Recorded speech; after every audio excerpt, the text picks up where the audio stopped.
This is Jennifer Gonzalez welcoming you to episode 142 of the Cult of Pedagogy podcast. In this episode, I will be sharing a gently curated collection of resources on distance learning.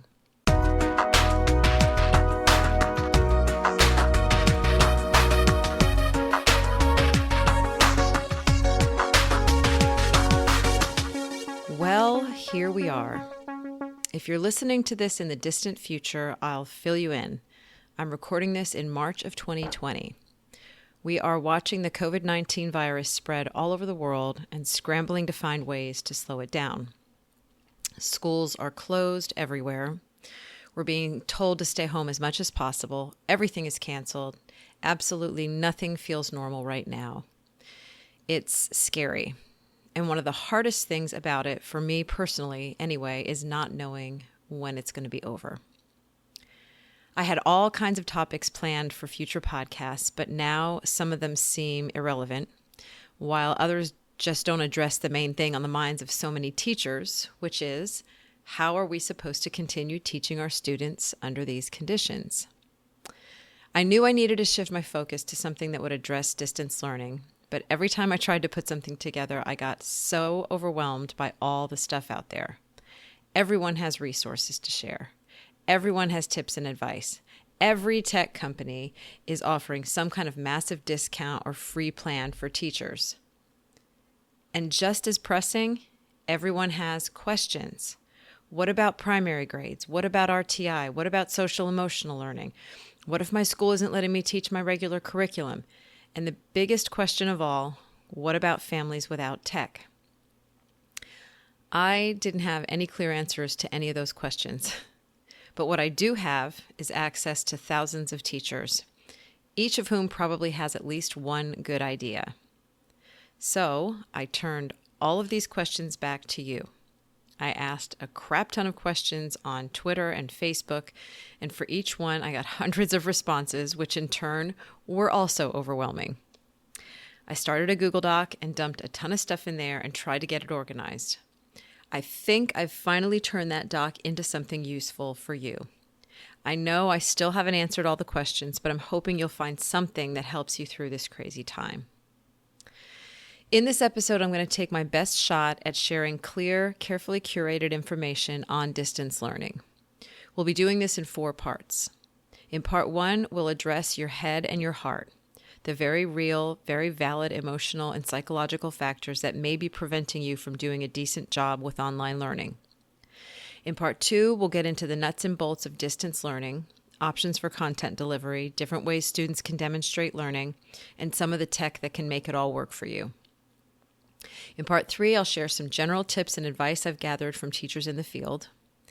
And in part 4, we'll talk about troubleshooting, solving some, actually 2, of the more specific problems that come up often when we talk about online learning. I've got 2 disclaimers before we get started. One, as I said earlier, this post was written in the spring of 2020, so a lot of the information here is discussed through the lens of the COVID-19 outbreak. I have attempted to broaden the lens beyond our current situation to take other distance learning situations into account. But if you're reading this many, many years in the future or listening to this, just keep that in mind that we were in a situation at the time when this came out. But a lot of it is probably still applicable. The second disclaimer is that I am recommending quite a few tech tools in this episode. Before you proceed with any of them, please check with your district to make sure that the tools comply with your district's specific use policies for age, privacy, so on. Before we get started, I'd like to thank ListenWise for sponsoring this episode. An award-winning online listening curriculum, ListenWise brings NPR podcast lessons into your classroom for grades 2 through 12. Teach listening skills while building content knowledge using engaging and relevant nonfiction podcasts. It's great to address the listening and speaking standards on your ELA state assessments, like the Smarter Balance test. With ListenWise Premium, you get built-in literacy supports, automatically scored listening comprehension quizzes, and interactive transcripts so students can read along as they listen. Research shows that better listeners are better learners.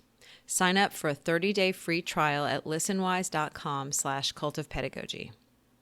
Support for this episode also comes from World 101. Do your students actually understand what a trade deficit is? Do they understand the difference between a refugee and an asylum seeker? If you answered no to any of these questions, check out World 101 from the Council on Foreign Relations. World 101 is a growing library of free multimedia resources that explains the fundamentals of international relations and foreign policy through engaging, interactive storytelling. And did I mention it's free? World 101 will help your students become better informed, invest in their futures, and make a difference. Get them started today at world101.cfr.org. That's world101.cfr.org. Okay, let's get started. Part 1 is start with your head and your heart. None of the practical stuff about distance learning is going to do any of us much good if we're in a distracted, panicked headspace and haven't tended to the ways our current situation has impacted our emotions. So I have a couple of thoughts on ways to sort of get your head in the right place in order to proceed with anything that's practical. The first is get perspective. There will likely be times when the people in charge of you start to expect too much, or you expect too much of yourself. If you're in a situation like the one we happen to be in right now, in the spring of 2020, you may need to regularly step back from what's right in front of you and remember that we're dealing with life and death circumstances right now. None of this is normal, and there really is no precedent to follow. Most people are doing the best they can on any given day, and that means things will not go smoothly. And by people, I mean everyone, students, parents, your colleagues, your administration, your family members, and you. You will not always do things the right way, and we need to give ourselves grace for that. If you need something to help you regain perspective and cut yourself some slack, I am linking to an editorial written by someone named Carolyn Todd for Self Magazine. It is called, Is Anyone Else Just Barely Functioning Right Now? And it really resonated with me, so I thought it would help you too. And for all of the things that I recommend in this episode, you can find links to them by going to cultofpedagogy.com, clicking on podcast, and then going to episode 142. Now, if you personally have a cool level head at the moment, but someone else is pressuring you to do more, keep in mind that that person is also feeling his or her own unique pressure to perform, and they're passing that stress on to you. This may be an opportunity to validate their feelings. And if you listen to episode 85, that entire episode is all about validation. Or it may be time to push back on expectations that are simply unreasonable. Episode 119 is where I talk with Angela Watson about some of the ways that schools tend to expect way too much from teachers and how we can start to push back on those expectations. Another way to deal with your head and your heart is to get physical. When things start to feel like too much, start moving. Decades of research has pointed to the link between physical activity and brain function, but most of us don't need research to know that some of our best ideas come to us when we change things up and go for a walk, a run, or a bike ride. This is especially important during times when we are more likely to be cooped up in our homes, such as, say, a quarantine imposed by a global pandemic. So when you start to feel stuck or overwhelmed or upset and you're sort of out of ideas, consider doing something physical, even if it's just for a few minutes, and especially if you can do it out in fresh air. And you will, at the very least, find that you have calmed yourself down at least a little bit. The third tip that I have for sort of getting your head and your heart straight is to get with other people, which is tricky because we're not supposed to be around other people, but here's what I mean.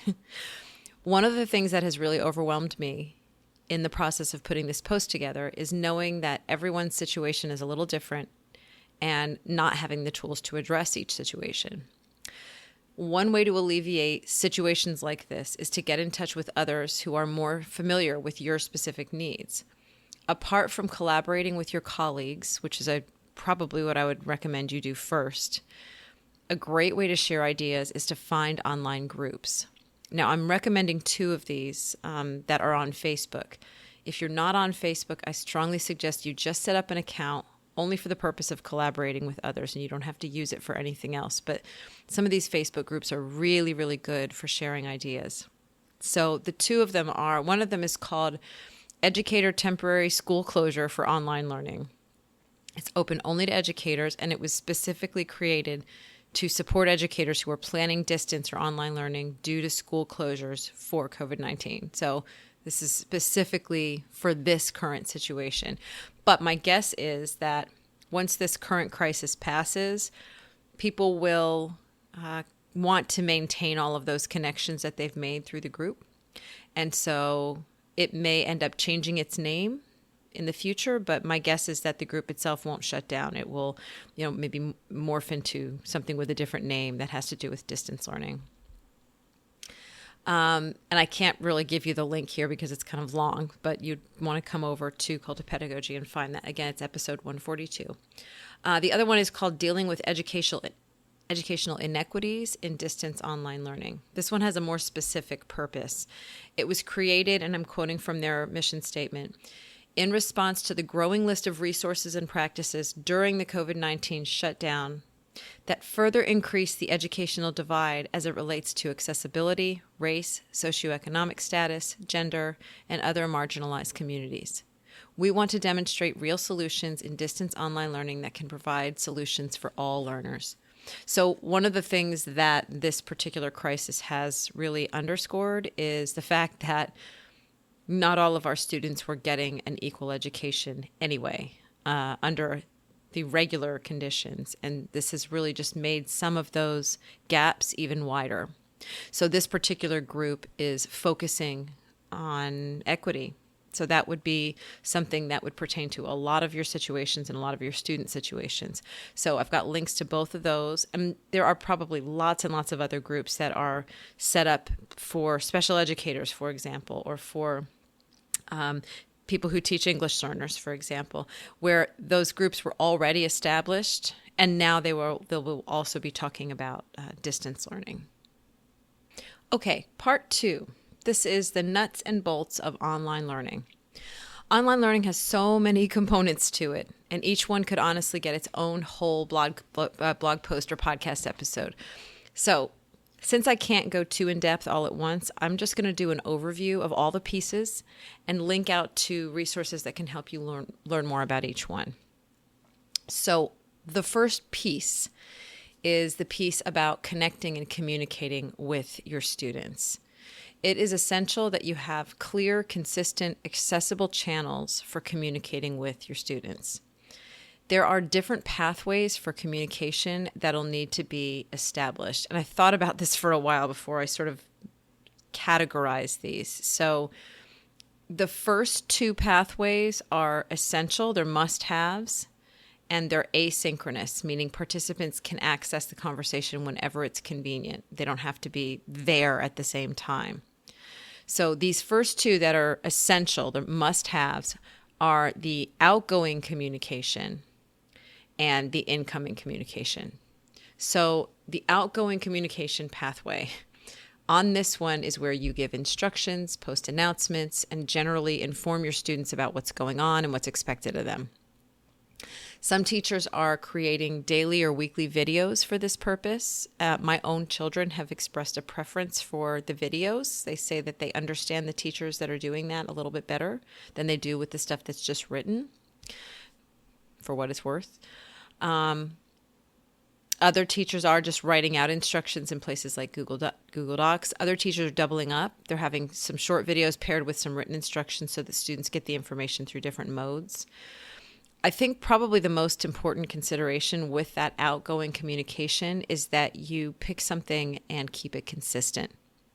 Just pick one place to deliver and store outgoing messages and stick with that so that students know where to look. Nothing gets lost in the mix and no one gets overwhelmed with information overload. Now, there's going to be some trial and error at the beginning, but the quicker you, and particularly if possible, you and your colleagues can sort of standardize how you deliver that outgoing information, the easier it's going to be for your kids to keep up with that. The other must-have pathway is the incoming communication. This is the pathway for students and parents to reach out to you with questions, feedback, and updates on their ability to complete required work. So this can be email, this can be texting, something like Remind. But again, I would say try to pick one thing. And if possible, if most or all of your students are able to access that, then make that your pathway for incoming communication. The third pathway, which I'm calling a nice to have and not a must have, is the two-way or synchronous communication. These are the pathways where you and your students can communicate back and forth in a more open dialogue. This would be where you broadcast yourself live and students attend as participants in one-on-one, small group, or whole class sessions. The most common way that teachers are creating this pathway is through video conferencing. Many teachers are using tools like Zoom, Google Hangouts Meet, or Microsoft Teams, and there are other tools, but those three are fairly popular. These can be great for community building and giving students a sense of connectedness with you and with each other, and that connectedness is really important. But it is also important to note that these platforms also have their pitfalls. One of which is that they may directly violate your school's privacy policies in terms of having kids on video, whether or not the tools are sort of gathering any kind of data about them, having their images online. There's lots of potential complications. So be sure to check with the people in your district who are in charge of compliance with those policies to make sure that you're actually okay. And I've also linked to an article from EdSurge that really does a good job of explaining the potential problems with video conferencing. There's apparently a thing now where people can hack into your conference and put inappropriate material on there, and a couple of other issues, student behavior and that sort of thing. So that's a really good article to take a look at before you take the plunge into video conferencing, or maybe to correct some of the issues that you've already had.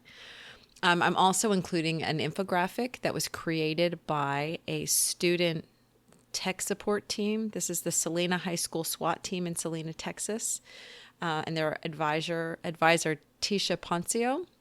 And it just offers some tips for students for participating in video conferences. It's a beautiful infographic, and it's got really good tips, so you can grab that and use it with your students too.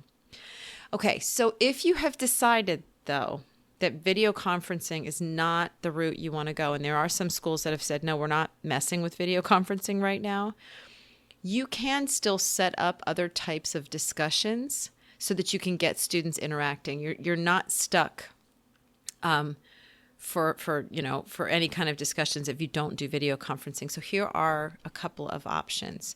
One is to just do straight up discussion boards. And these are things that a lot of us have participated in graduate school and college and so on. Lots of platforms like Google Classroom, Blackboard, Edmodo, Microsoft Teams, they all have some sort of an option to set up text-based discussions on individual topics. And these can be really, really great for online learning. You could make these optional, maybe make them open places for students to ask questions about their work, or you could make participation a required part of students' grades. There's a lot of different options with these kind of ongoing discussion boards. They can also have time limits set up for them. That can be an assignment to actually go in and participate in a discussion by a certain date or time. Another option is something called a back channel discussion. This would feel more dynamic and more live, kind of like a video conference, but it wouldn't require video. So back channel is something that can happen at the same time as something else. If you remember, there used to be a tool called Today's Meet that a lot of us used to use. It was sort of just like this open chat room that you could set up, and people attending a conference or maybe watching a film together or something, you could participate in this little chat room with the other people in the room, and it would just be a sort of running thread of text that would pop up on the screen. That Today's Meet actually ended a couple of years ago. It just sort of shut its doors, but there's a new tool now called YoTeach, which is very, very similar to Today's Meet, and it even has some other cool features, like you can throw in a drawing, you can put pictures into it. So that would be a way you could create a YoTeach room for your class, and maybe just make it something that you hold just at a specific time or something like that. Another option, especially if your students are 13 years or older, is to use Voxer, which is a smartphone app and actually allows a voice conversation to go on. It's sort of like a running set of sort of voicemails that are all in a thread. And it's a really, really great tool for having a discussion with people because it uses voice. So that would be another one. It's called Voxer. So just to review, this is the first piece of online learning that you sort of have to get figured out is what are the pathways for communication? How are you going to send out information? How are students and parents going to reach you? And if you desire, how are you going to have sort of open discussions, if any at all? And I would recommend that you experiment with those a little bit, just because it's in distance learning, students are sort of starved for interaction with each other, and these types of discussions give them some interaction. But I still don't think that they're absolutely necessary in an online learning situation. So that is the first piece of the nuts and bolts. The second piece is keeping everything organized. So ideally, you and your colleagues will have chosen a single platform for storing and delivering assignments, collecting student work, posting announcements, and so on. Many schools are already set up on a learning management system like Google Classroom, Canvas, Blackboard, or Edmodo. If you don't already have something in place and you don't have time to learn a new platform, it is probably not a good idea to jump into anything new. But creating a central hub of some kind should be a priority.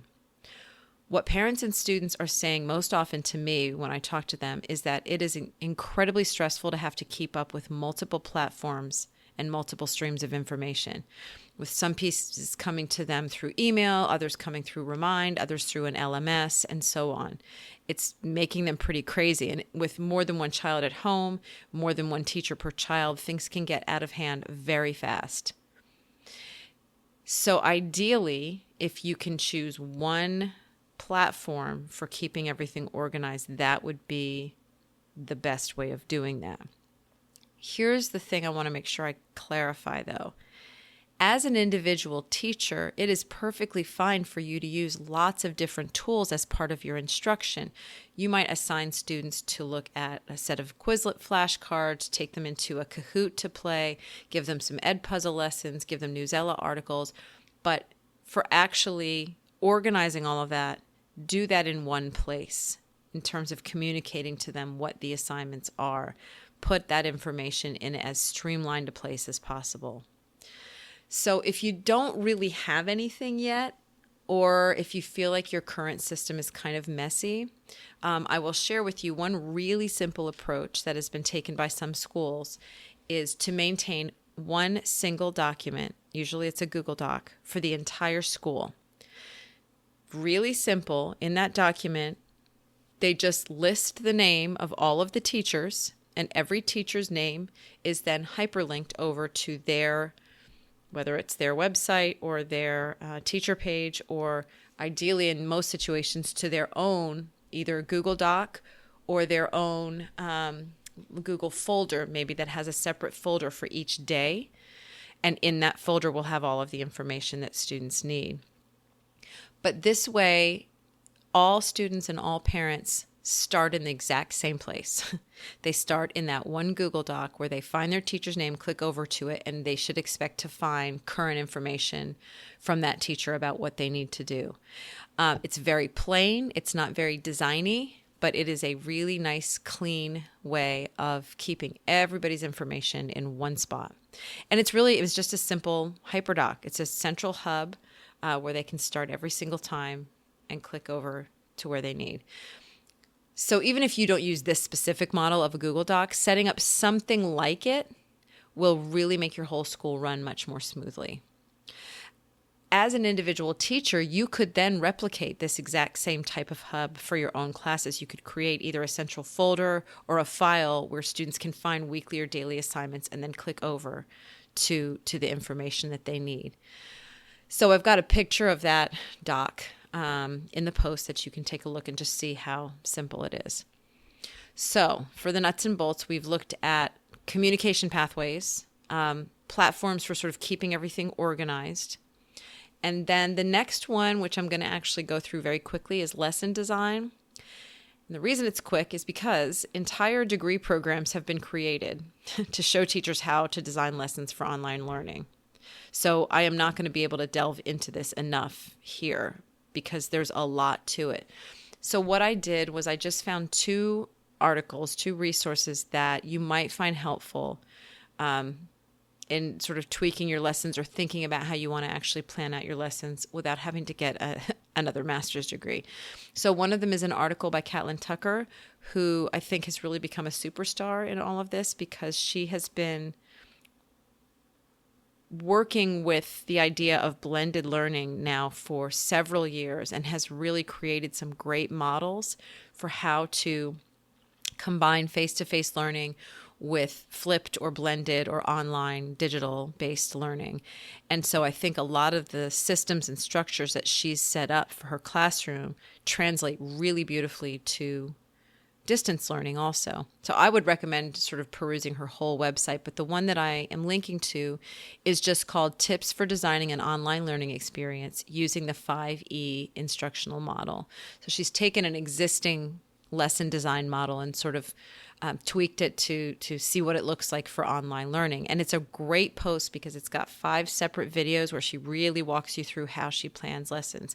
So if you feel like you're sort of flailing and you just want something to use as a structure, that would be a great place to sort of just get centered and get started looking through those models. The other one is a little bit broader. It's from eLearn magazine, and it's called Engaging Learners in Online Environments, Utilizing Universal Design for Learning Principles. And it just sort of talks about how it's more challenging to do online learning because you have to work a little bit harder to get students engaged. So they've taken sort of the principles of universal design, which is basically the idea of designing your lessons so that everyone can access them regardless of any abilities or special needs or sort of like learning preferences. So that's a good one too. And one of the things they talk about quite a bit in that article is this idea of giving students choices in how they take information in and choices in how they demonstrate learning. And so with that in mind, the next 2 sections here of the nuts and bolts are options for delivering content and options for students to demonstrate learning. In other words, one of the main things that you're basically doing 2 things when you're setting up online learning experiences or any learning experiences. You've got the output, which is here's the stuff you need to learn. Here's the material. Here's the knowledge, the skills that I'm trying to teach you. And you've got to figure out some way of pushing that information out so that the students can digest it. And then you have got the sort of assessment part of sort of like how are students going to show you that they learned it. So I'm going to be giving you lots of different options for both of those pieces of the learning experience. Now, I realize I'm leaving off a big part, which has to do more with them sort of like discussing and digesting and processing it. But again, there's just too much to do. So I think this is at least a good start. Okay. So here are some options for delivering content. You've got to get your content out to your students. The options that I'm going to be talking about are readings, videos, static slide presentations, audio, and interactive learning experiences. So 5 different things that you can create for students to digest the information. Within the category of readings, there are actually a bunch of different options. You could start with something as simple as a Google Doc or a Microsoft Word file. And as long as you manage the security settings so that they can't be edited, these are perfectly fine to send to students as reading materials. A sort of upgrade from that is a regular PDF, which, you can turn a Google Doc into a PDF pretty easily. And the one advantage of PDFs is that you don't really have to worry about them being altered by the student because a PDF really can't be changed. It's harder to change it anyway. And also things like fonts and other design elements will be preserved no matter what device a student is using. You probably had the experience of opening up a Microsoft Word file, for example, and having it look all jacked up because you don't have the right fonts or something like that. With a PDF, all of that stuff stays exactly as it's supposed to. So a Google Doc, a Microsoft Word file, or a PDF, those are all perfectly fine ways of giving students reading materials. A step up from that would be to use a PDF with an annotation tools. And I'm going to be linking you to a couple that allow students to actually annotate the PDFs or the files, which would make a really good close reading assignment. One of them is called Kami, Kami, and that is designed for, allowing students to put their own annotations onto PDFs. Another one is called Edji. It's Edji, and that is a collaborative annotation tool, and it's pretty new. And it's designed to have groups of students read a PDF sort of together and comment on it as they go along. And you as the teacher can sort of see everyone's comments and annotations as you go. So that is worth experimenting with if you just want to try something new, or if your course content might really lend itself to something like that. It's an interesting sort of twist on the idea of annotation and collaboration. Another option for giving students reading is to send them to a website of any kind. And there's lots and lots of free content online that would make excellent reading material for class assignments. You could, of course, just use any old regular article from an online newspaper. And then there are sites like Common Lit, Newsella, and Actively Learn, which just house libraries full of really, really good, high-quality reading material for lots of grade levels. And in most cases, you can find it by standard.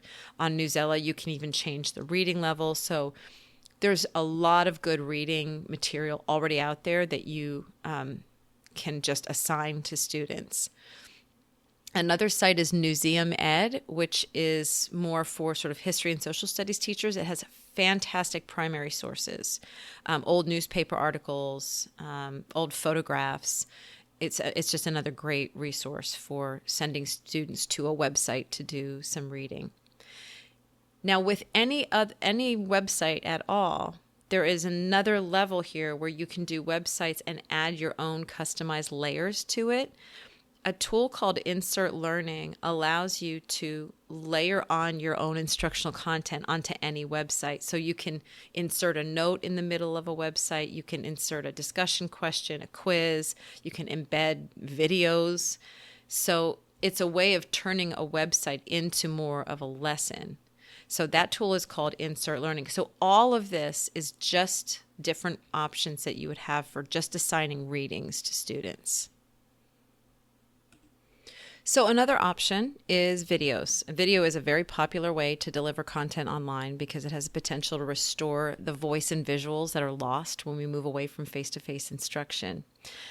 Once you have a good video, you can share it directly with a link, or you can use a tool like Edpuzzle or PlayPosit to build a complete lesson around that video. And if you've never checked out those tools, I've got links to them. It allows you to sort of build, a quiz and other activities around an existing video.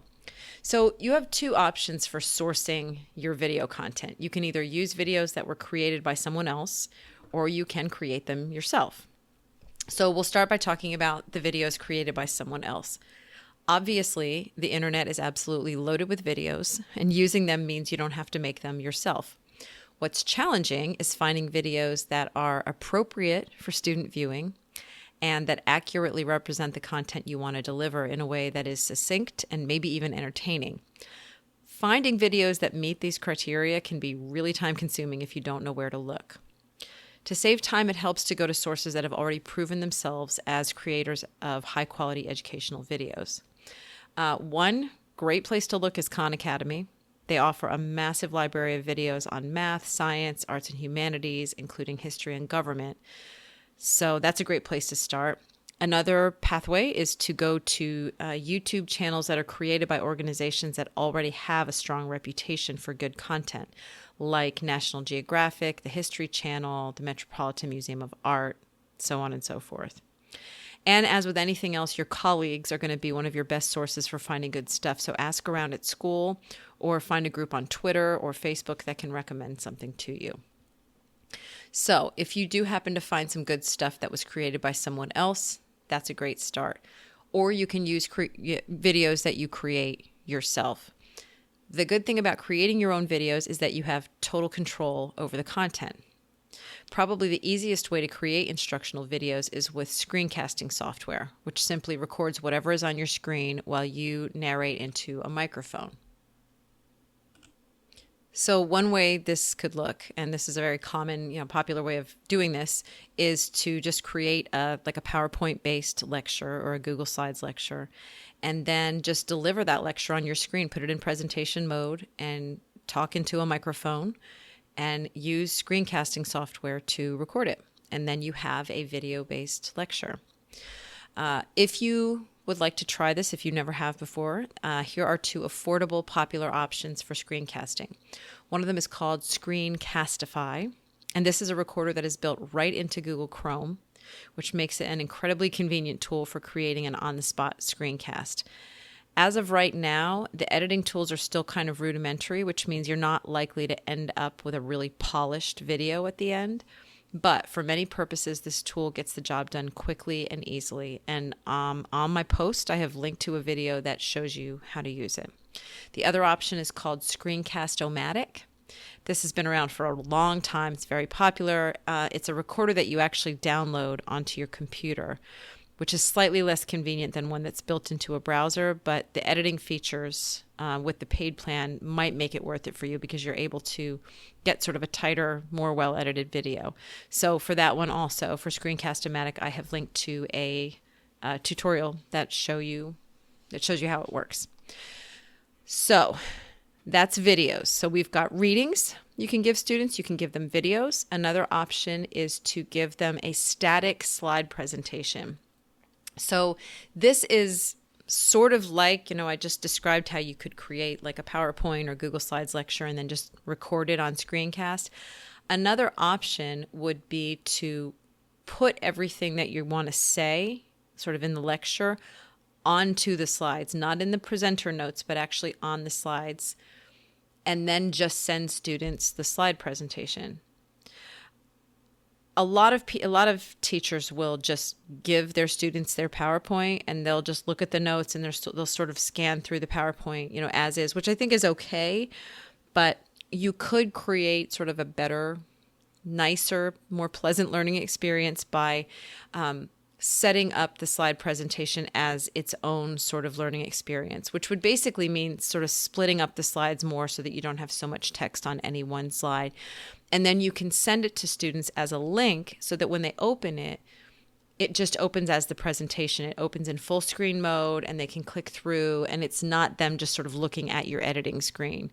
So I give you a link in my post that sort of shows how to do it. And it's just a nice alternative to a regular reading, but it's also a little easier to put together than doing a video. And it would also gobble up a lot less bandwidth on the internet. Much, much easier for students to click through. They don't need to use quite so much bandwidth in their on their computers at home. So a static slide presentation is another option. A fourth option is just audio. Content can be delivered through just straight up audio, which can also be a nice change of pace for students who are used to just text or only videos. And because also audio files are much smaller than video files, they're a lot less likely to strain home internet capabilities. So a couple of options for using audio content. There's a site called ListenWise, which is actually sponsoring this episode. And they house a fantastic library of really nicely curated, standards-aligned podcasts on a lot of different topics. You can also find a lot of other podcasts that are on all kinds of different topics. In this post, I'm linking to another post that I wrote years ago that kind of categorizes a bunch of different podcasts that are made for student audiences. So you can go and take a look at those too.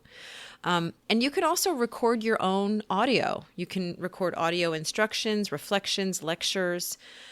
Doing it can be really simple and quick and probably a lot less intimidating than doing video. Any smartphone will have a voice recording app that's either built in or that you can download that will then give you files that you can upload to like Google Drive or something like that.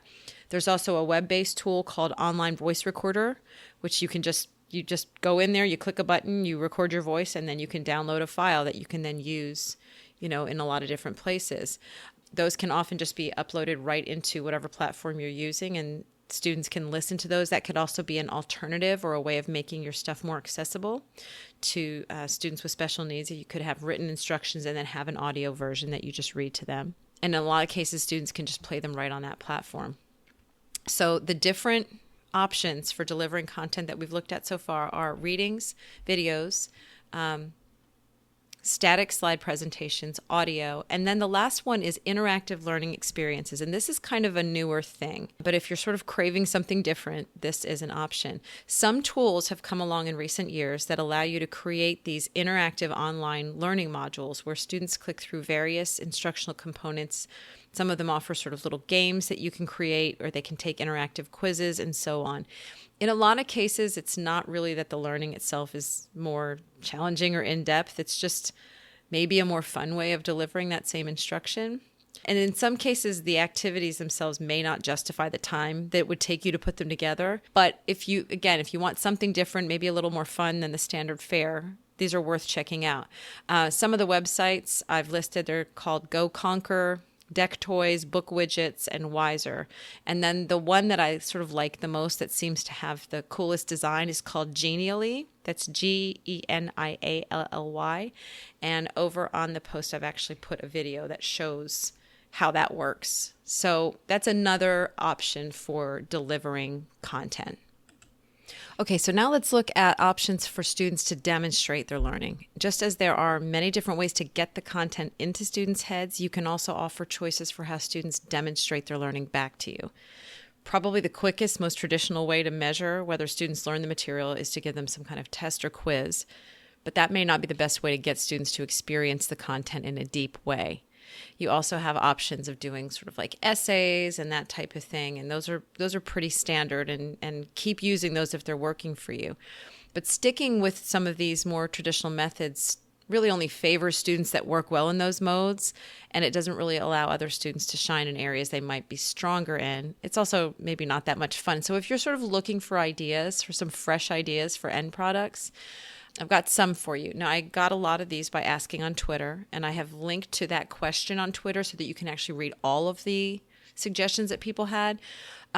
What I've done, though, is I've put together a sort of a list of some of my favorites, and I would just remind you that before you jump on any of these, be mindful that any of these end products still need to align with your instructional goals, and that you want to make sure that none of them are what we call Grecian urn assignments, which are creative-looking projects that don't ultimately have much instructional value. Okay, so here are some of the ideas. The first one is a book. Students would create a children's book, a mini textbook, a handbook, a comic book, some other kind of book. And in a lot of cases, I'm going to be linking to tools where you can do these. They can also do them on paper, but there's a tool called Book Creator, which is a great tool for making like an online digital book. By the way, these are in alphabetical order. So the next one is a Google Tour. Using this really cool tool called a Google Tour Builder, students can create customized tours that combine photos, text, and targeted locations on Google Earth.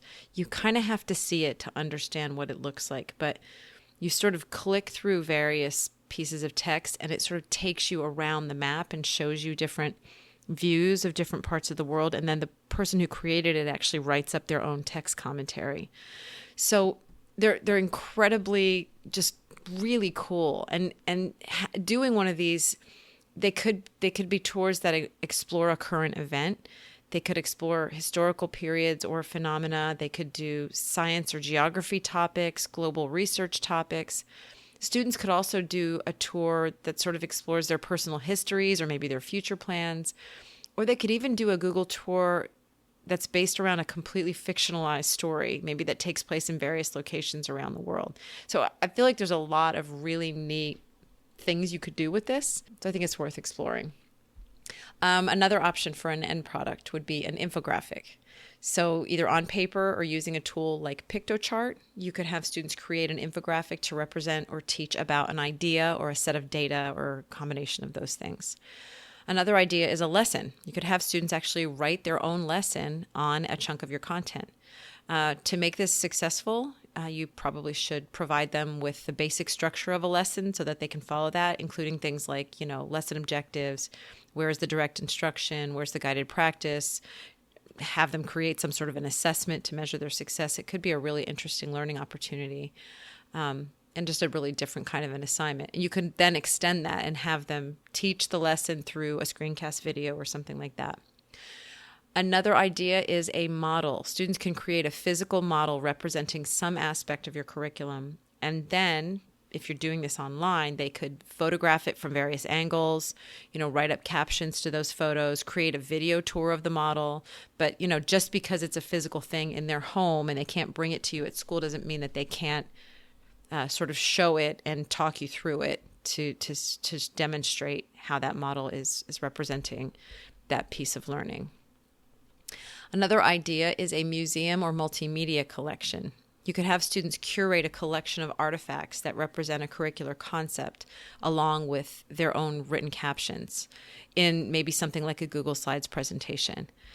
Two really good resources for gathering these artifacts, whether it's, videos, photos, that type of thing, are the Smithsonian Learning Lab and then a website called Google Arts and Culture. And both of these are huge collections of sort of images and videos and other things, artwork and other scientific things. And you kind of have to go and look at them to get an idea of what I'm talking about. But they're great collections where students could pull to create their own collections that represent a certain type of learning. Another option is a podcast. You could have students use the recording tools that I already mentioned in the audio section, or they can use an app like Anchor to record a podcast. And the podcast could be about anything. They could express an opinion, tell a story, teach about a content-related topic. If they have a lot of material, they could even break that podcast up into multiple episodes and do a series. So there's lots and lots of options for a podcast, which I think some of your students would really love to have that as a choice. Another way of having students demonstrate learning is with a scavenger hunt. Having them participate in some sort of content-based scavenger hunt and then take photos of what they're finding to actually record their findings. There is actually an app called Goose Chase that sort of structures this. You don't have to use it, but that kind of could make it even a little bit more fun. Another option is a sketch note. You can have students create a sketch note, and that's those sort of picture notes where it's a lot of words and then a lot of little doodles and they're all kind of like organized around, and you could have them create one of these to represent a content related topic. They could do this on paper if they're not tech based, or there are drawing apps that they could use to create these too. And I've also linked to a video that kind of explains what a sketch note is and how to create one. Two more options. Videos. Students can create their own videos as creative, informative, persuasive, or reflective pieces, just sort of the same way that they would do like writing.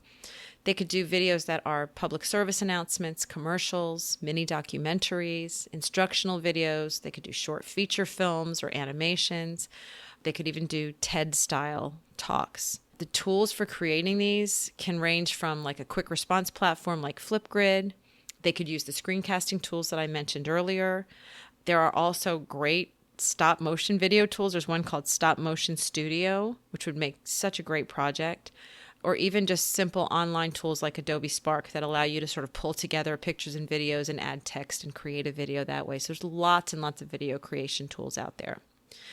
And then finally, another option is to have them create a website. It could be a small website. They can use tools like Weebly or Wix or Google Sites and actually develop a website.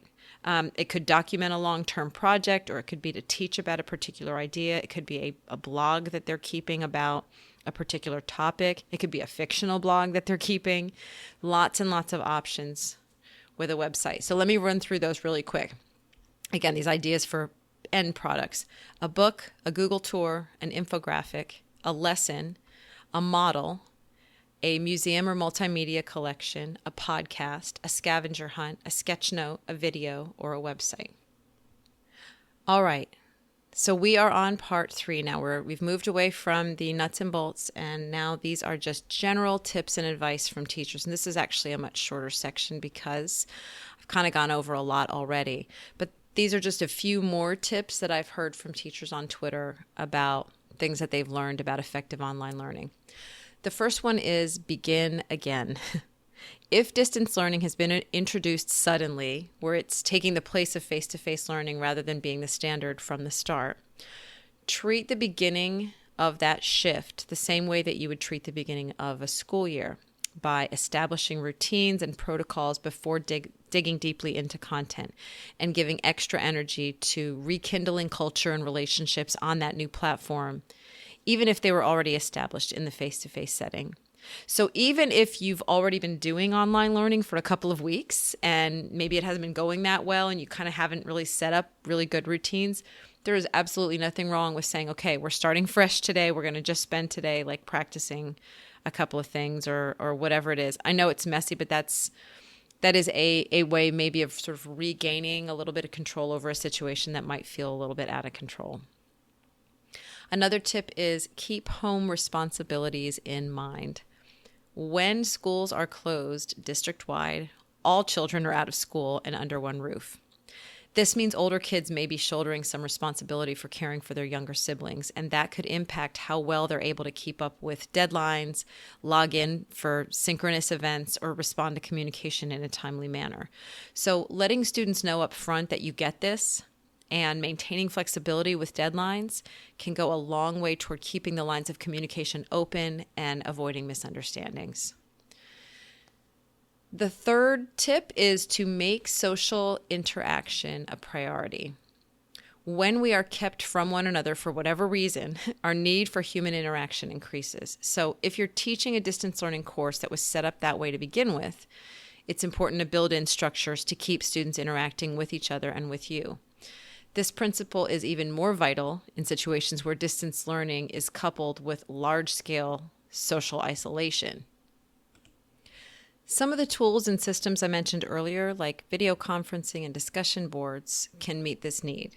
Even your own outgoing video, audio, and written communication, even if it's not two-way, it can be used for more human connection reasons. A good general rule to keep in mind is that you don't need to use 100% of your time for instructional purposes. Allowing space for regular conversation, venting, and laughter can be incredibly important. The last tip is keep messaging to a minimum. Now, I mentioned this earlier, but it's important, so I'm repeating it. If kids and parents are receiving multiple messages from multiple teachers every day and families have multiple kids, they can become overwhelmed really quickly and things will start slipping through the cracks. So try to limit the number of platforms that you and your school are using for distributing information. Ideally, you'll have one clear channel for sending out announcements and messages, and those will be limited in number. Parents and students will have one place to look for all important information, and that place will be clean, simple, easy to navigate, and updated regularly so that all users can count on the information being current. The closer you get to this ideal, the more smoothly things will go. All right, we are ready for part 4, which is troubleshooting. 2 specific problems tend to come up more often than any others when it comes to distance learning. Although neither one is completely solvable, here are some of the ways schools are addressing them.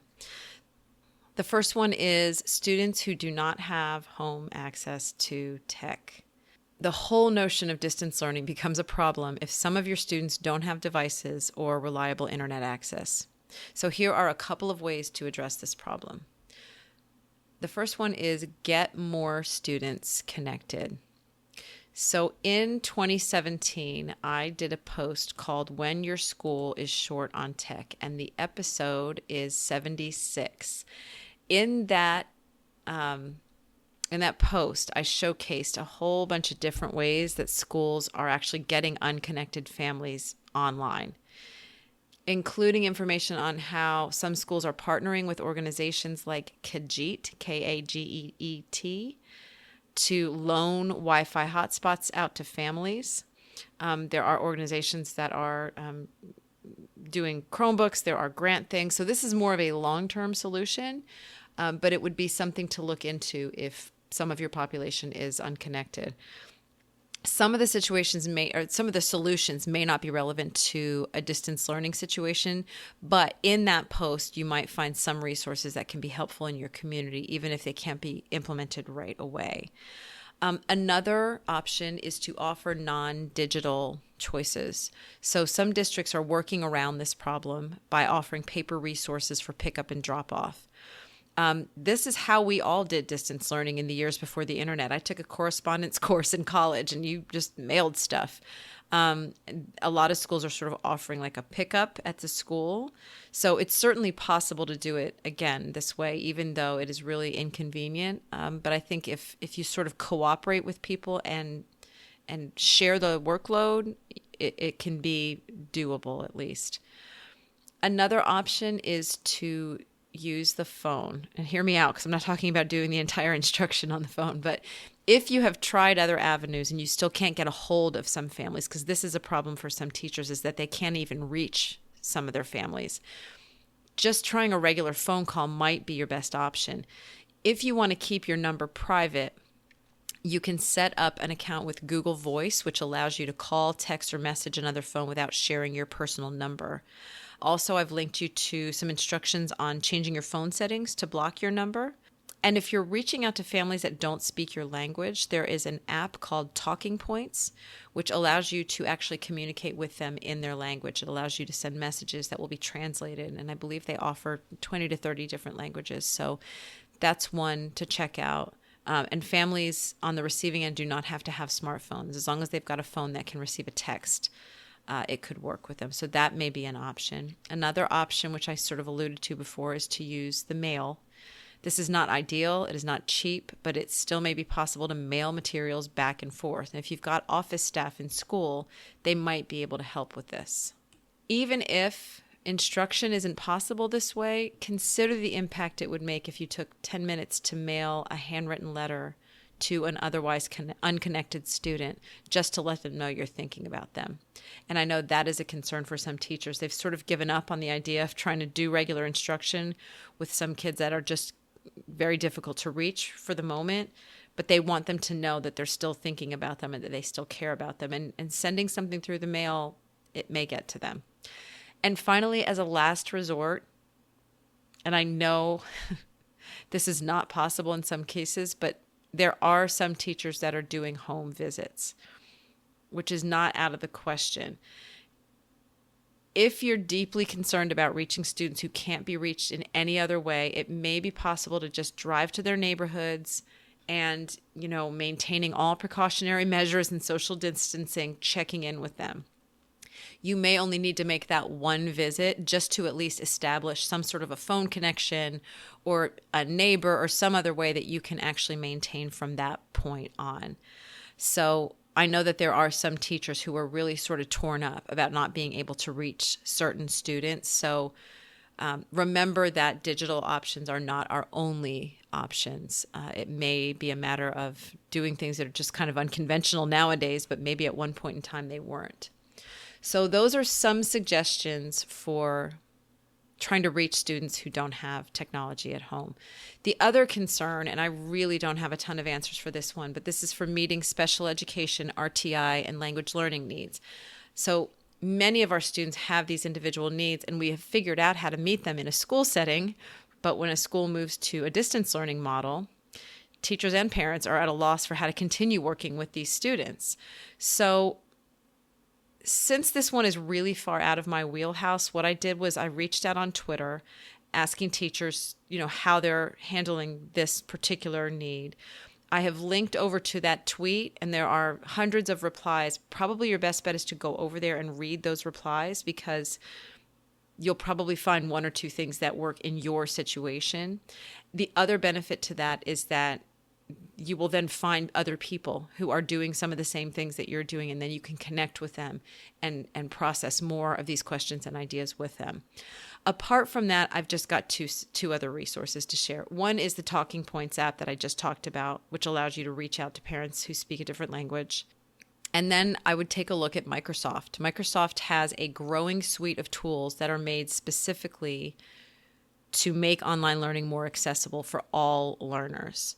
And they continue to work on these and improve them and improve them and improve them. So I've linked over to a post where I kind of go through all of those different things, reading accessibility tools and voice to text and text to speech. And I'm probably saying them all wrong, but they really are, I think, leading right now in the area of accessibility. So if you are able to learn and then teach your students even one or two of these tools to make some of the materials more accessible to them, that could really help long-term in distance learning. Okay, so I have to share that as I neared completion on this episode, and this was just a few hours ago, I opened up my inbox and I found 5 other resources that had been sent to me for possible inclusion in this piece. Looking through them made me realize that I had missed gobs and gobs of information here. I felt completely deflated and overwhelmed all over again. But then, as I have often had to do in the past couple of weeks, I took a deep breath. I closed up all the things that were distracting and upsetting me, and I said to myself, today you have done enough. So I hope something in here has helped you in some way. And if not, tomorrow is another day. I will be back. For links to all the resources mentioned in this episode, visit cultofpedagogy.com, click podcast, and choose episode 142. To get a weekly email from me about my newest blog posts, podcast episodes, and products, sign up for my mailing list at cultofpedagogy.com/subscribe. Thanks so much for listening. Wash your hands, be smart, be safe, and try to find a way every day to be grateful for everything that makes life worth living.